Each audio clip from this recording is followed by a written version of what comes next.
Holstein Friesian cows dominate the global dairy industry in more than 150 countries. But like many other Holstein farmers, you may be struggling with cows that are too big, too hard to get pregnant, or too inefficient. You might also be facing increasing demands for animal welfare and sustainability driven by consumers, retailers, and regulations worldwide. So, to give you the best advice on how to breed healthy, efficient Holstein cows for the future, I've invited two experts to join me. Claus Langdahl, Senior Breeding Manager for Viking Holstein, and Matthew Stott, Country Manager. This is the BreedCast. I'm your host, Louise, Rønn, Svane.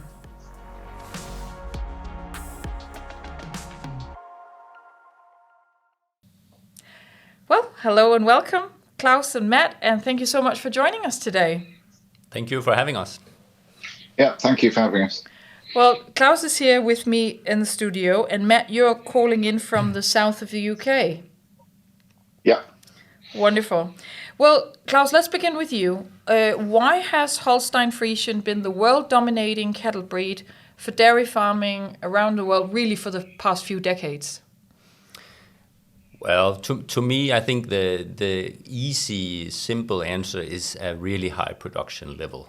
I think that's one of the key elements that you will always find in a Holstein Friesian cow, a really high production, creating a lot of course, turnover for the farm, a lot of good income for the farm. So that is the main part I see, because it has been, from a genetic point of view, highly selected genetics for production in this.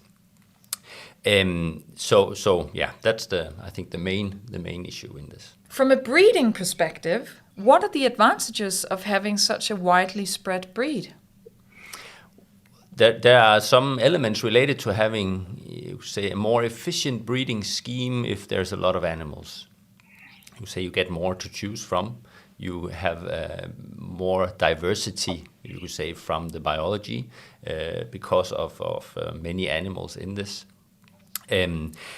So that's one aspect in this, and I would say especially during the last years with the genomic selection, I think it has been very obvious that there is a great benefit from having a lot of animals, having a lot of data to be, you could say, underlying all your decisions and being very efficient in the selection you can do from a genetic point of view in this. And then there are, of course, also more elements like, you could say, there are more research money. You could say it's easier to get some research focused on the Holsteins because there is a lot of money in the industry related to this breed. So, of course, there you say some of the research job going on is highly intense about the Holstein. So that's, of course, a benefit also from the breed's point of view. Mm-hmm. And what we've also seen in recent years is this focus on an increase in production. For instance, a Holstein cow today gives 3 kilos more milk per day than she just did just 5 years ago.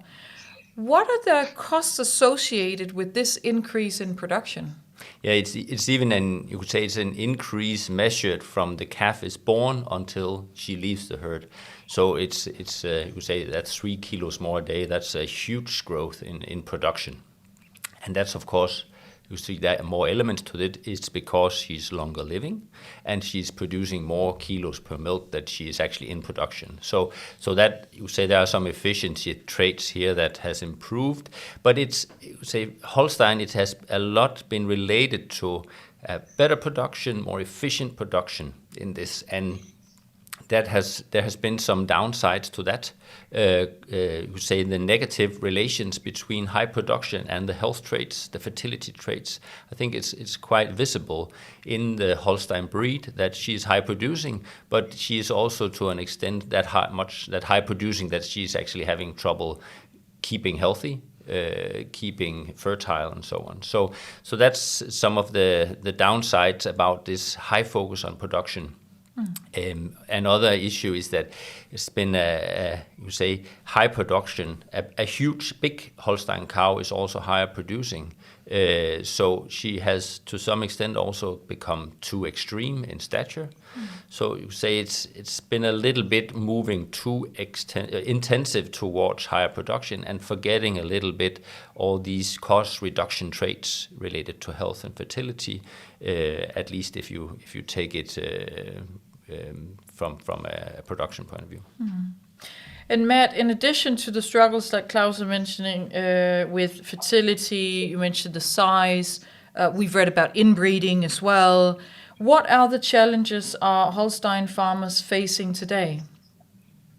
Yeah, I'd say the other demands that are coming into the dairy industry now are the drivers from consumers, retailers, and obviously new regulations that are coming in constantly at the moment, particularly with regards to health and welfare, efficiency and sustainability.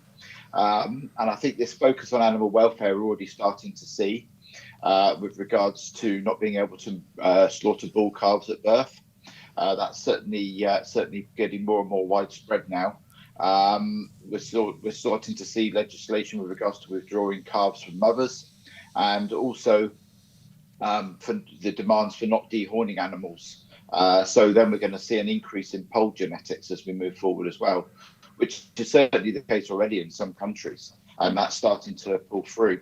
But we're also the sustainability side is also growing rapidly, and I do know that one of the main milk processors now is looking at methane emissions very hard on individual farms and looking to drive that down. So that's going to be a key player going forward as well. Yeah, and we're going to talk about just that, climate and methane emission, etc., later on in the show.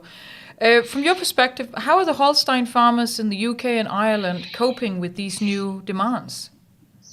Yeah, well, I guess it's adjustment to the way they've perhaps done things in the past. So if we look at the removal of the slaughter of bull calves, for example, we see that they're using a higher percentage of sex semen. So in the UK, particularly now, the use of sex semen is now at 65% of the dairy semen that's being used, which is a very high percentage, and that's grown 15% since 2020. So we're seeing a huge increase there, which then means that we're seeing an increase in the use of beef semen, beef on dairy semen, thereby changing the whole strategy that perhaps they've used 5 or 6 years ago with conventional semen. So Holstein farmers today, they're facing a whole range of new challenges, both in terms of health and fertility, but also with the demands from, the world. Claus, you've worked with Holstein cows for more than 20 years. What solutions are you starting to point modern Holstein farmers today towards? As I see it, there's actually a quite good relation between what Matt is telling about the consumer demand and also an on-farm focus on profitability and efficiency. There's a nice link between this. There's luckily no discrepancies about in this. So I think that is definitely the message that we hear from farmers also, saying that they buy in on this idea about having a closer, more careful look at the efficiency in the production, looking at saved to reduce feed costs and some of these elements that cost a lot on an everyday farm, of course. So from a genetic point of view, there are several tools to bring in on farm level to move towards a direction of a more efficient production. As I mentioned, we say the Holstein have been selected so heavily for production, so that's not an issue actually. Of course, we still need the cows to produce milk. That's where the earning comes from. But the part about the health traits, the fertility traits, the efficiency traits, and so on, they are there. They are accessible from a genetic point of view also, and can be, you say, from a farmer's perspective in his strategy. So. And actually, we have a question from one of our listeners. This is from Flemming in Denmark, and he's asking about feed efficiency. And his question is, can you talk about the feed efficiency between Holstein versus, for instance, a Viking Red? Is there a difference? Are we seeing differences in feed efficiency, between breeds? Yeah, this is an interesting area where I would say we are these years or months we are learning a lot because we're getting in real data from commercial herds on feed intake. So we're still learning about this concept about feed efficiency. But as it looks now, there's huge variation, both among the breed, but definitely also within the breed. So if it's not easy to give a clear answer to say this breed is better than that breed. I think it's more, you say, on animal level, deciding this is good and this is bad. So there is a huge variation. Matt, you have a background in the ruminant industry. So I was wondering, in addition to looking at genetics, what else do you tell farmers, not just in the UK and Ireland? I know you work with other countries as well. What do you tell them when they approach you for guidance on being Holstein farmers today? I think the key here is that there needs to be collaboration on the farm. So we as a genetics business can go in and recommend the best genetics. But if the other factors on the farm aren't the most efficient, and then they're going to struggle to get the best out of that genetics. So it's important that there's a team of people working on the farm. So you've got the breeding advisor, then you've got the feed advisor, the vet, hoof trimmer, various people involved on the farm to make sure that what we supply is also being backed up by the best advice across the board. So we certainly look at collaboration, and I think that's something that will change as we move forward. So it's working with all those influences really, really key to a successful and profitable business. How has this collaboration been historically? I would say probably not fantastic. I think people have perhaps worked in silos. So breeding advisors have gone in and recommended the genetics, but then there's been no consultation with other people who are involved on the farm in terms of. So sometimes you work a bit blind. So if the feeding regime isn't as it should be, then you're not going to get the best out of that animal because it's not being fed correctly. So those genetics aren't realised as the animal matures. So it's absolutely key to have cross-field collaboration on the farms. Claus, what benefits have you seen from this kind of very important collaboration between key players on the farm? I think it's obvious that we need to respect that the data that the farmer is creating on his own farm, that he needs to have as much benefit out of this data as possible. So you could say whoever interact with these data should definitely cooperate in this, and that's what we see to a large degree. When good data is collected on the farm, it's used, of course, in the management system on the farm, help him support his everyday decisions, making things more easy to manage. But the same data is what is accessible from genetic point of view for breeding value estimation. Take hoof trimmers as an example. Well, the farmer is of course depending on hoof trimming and getting the data what's going on in relation to adjust feed ratios and everyday things. And the same data is added into the index of hoof health, and in that way contributing to him for the next generations, but also contributing for his everyday life. And I think, as Matt says, this cooperation is a key point in exploiting the data as much as possible to support the farm. And Matt, I remember you telling me about you actually had a recent examples of work, of working with farmers that are approaching breeding in a new way. I think it was a Dutch example on efficiency. Would you care to share that? Yeah, it was a few years ago. I was in Holland and we were doing some farm visits, and we were on one particular farm where I had the opportunity to speak to the farmer himself. And I asked him particularly what his key drivers were in terms of his farm business. And the one word he threw at me straight away was efficiency. And I followed that with a question in terms of, so how have you achieved to be more efficient? And he said what he'd done is within the breeding program, he wasn't looking at the highest yielding animals anymore.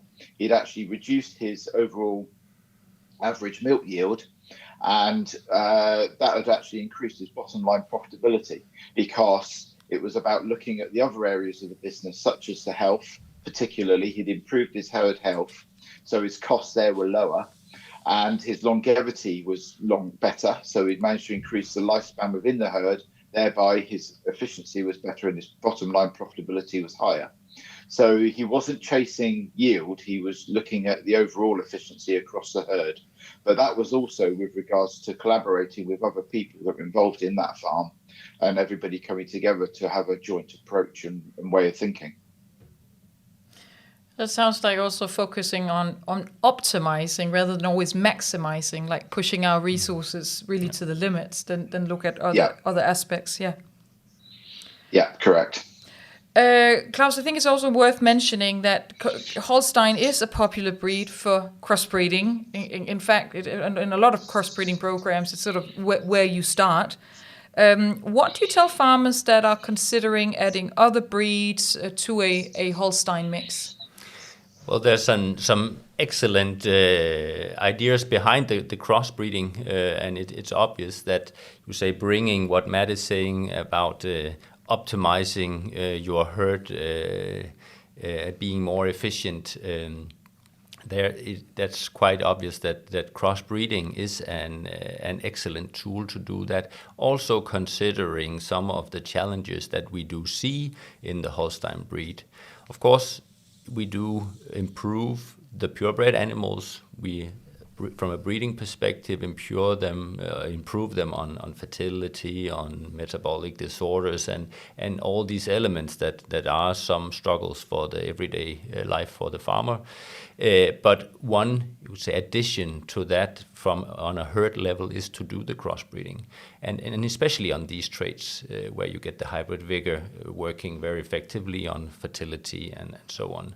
So that is an excellent choice for farmers. And actually, we have a separate episode on crossbreeding here on the BreedCast, where you can learn more about two of the programs that Holstein is a part of.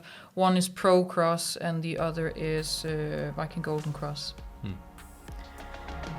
So it sounds like a greater focus on collaboration between the farmer and the staff on the farm, like you both mentioned, vet, hoof trimmer, feed advisor, etc., together with selecting healthy genetics and efficient feed, to Matt's point, is a way forward. That sounds like quite a lucky combination here.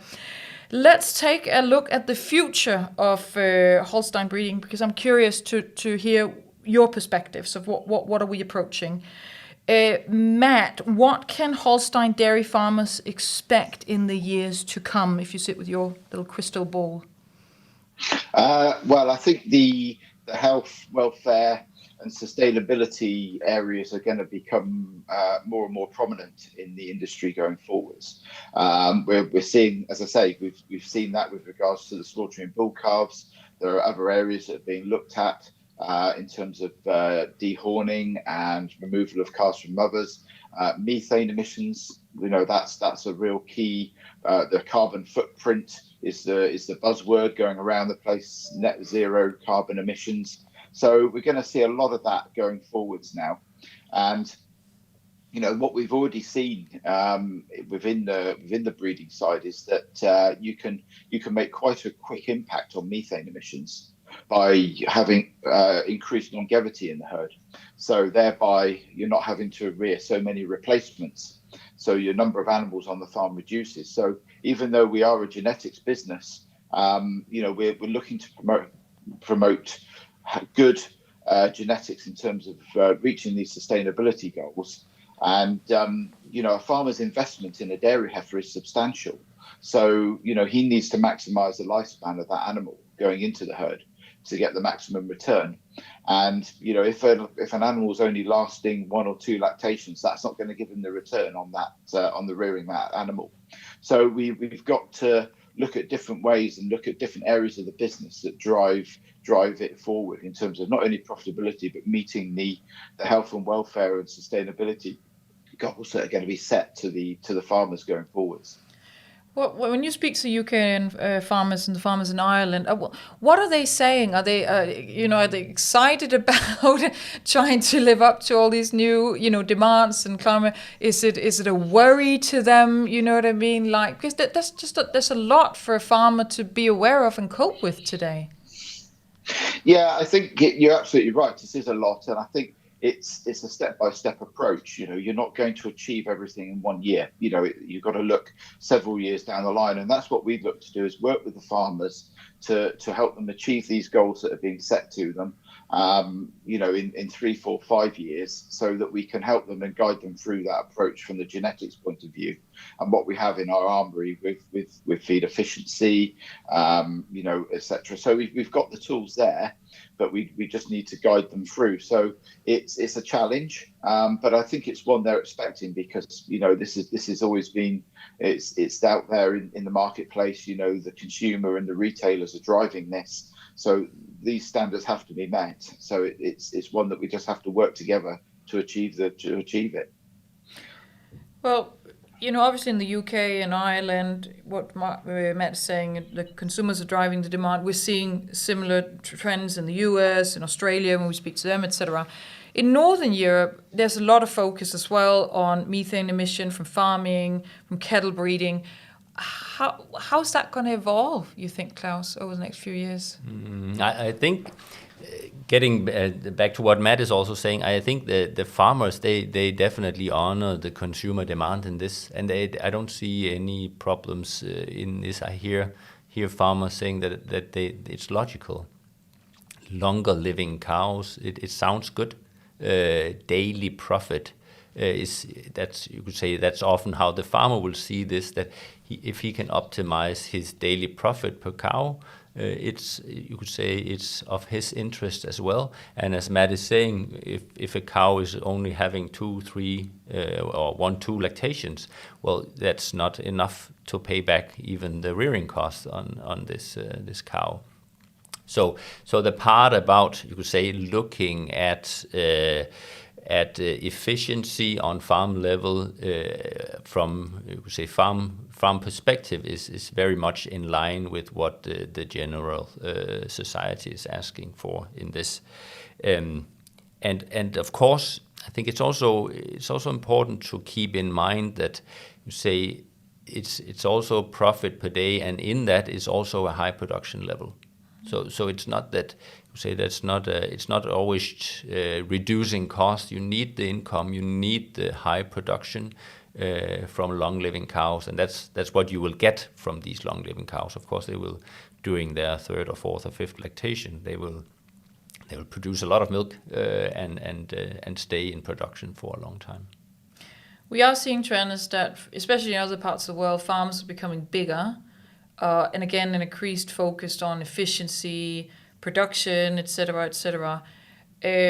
How are farmers going to balance the demand for being big and efficient, and then at the same time have focus on animal welfare and have long living cows, healthy cows?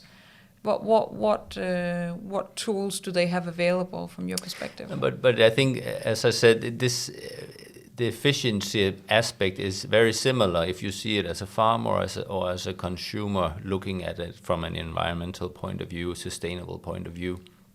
That you say we need an efficient production. Everybody is aware of that. We need to be efficient and sustainable in every way. And actually, quite often, I think the sustainable production is the effective production. It's the well-managed, from good genetics herd that you would say that that makes the least footprint on the environment, you would say. So in that way, there's a good idea to improve the animals like we do from a genetic point of view. Matt, sort of closing remarks, statements from your end on this big topic.